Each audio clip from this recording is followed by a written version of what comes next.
होना, मतलब दया दृष्टि रखना। शायद इसकी आजकल बहुत कमी हो गई है।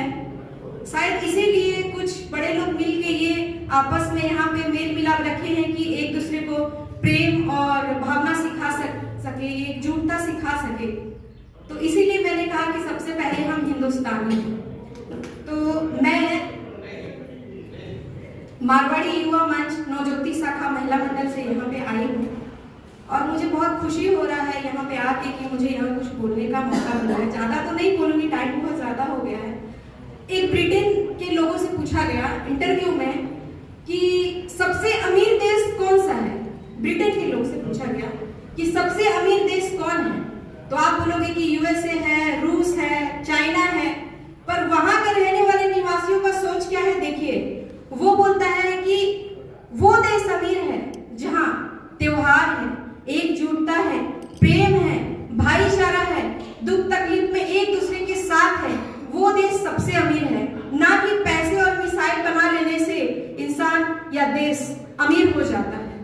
तो हमारा भारत अनेकता में एकता के लिए जाना जाता है। शुरू से ही हम अनेकता में एकता, जब आजादी मिली थी तब बोला गया था कि ये 75 साल भी नहीं चल पाएगा, हमने उसको पार कर लिया है। बदलाव आ रहा है, लेकिन कुछ बदलाव की अभी भी जरूरत है। जैसे कि हमारे मिस यूनिवर्स ऐश्वर्या राय ने बोला था कि सबसे बड़ा धर्म मानवता का धर्म होता है, धर्म कुछ नहीं होता है।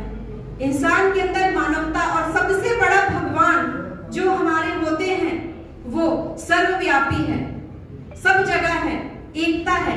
और जैसे कि एक सर ने बोला, राजा राम मोहन राय वो किसी एक ईश्वर को नहीं मानते थे, वो एकेश्वरवाद को मानते थे, क्योंकि वो एकता को मानते थे। और ज्यादा नहीं बोलूंगी, बस आप लोगों से एक रिक्वेस्ट है कि जो स्कूलों में पढ़ाया जाता है, बच्चों को एक एथिक्स का सब्जेक्ट के लिए हर कोई स्कूल में जाके बोले कि उनका एक सब्जेक्ट एथिक्स का रखे, नैतिकता का।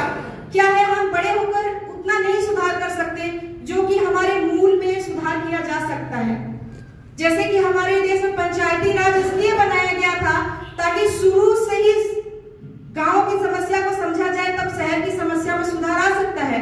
वैसे ही बच्चों में शुरू से ही नैतिकता, शुरू से ही एथिकल वैल्यू डाला जाए ताकि वो समाज में समझ सके कि एकता क्या होता है, एक साथ रहना क्या होता है, भेदभाव ना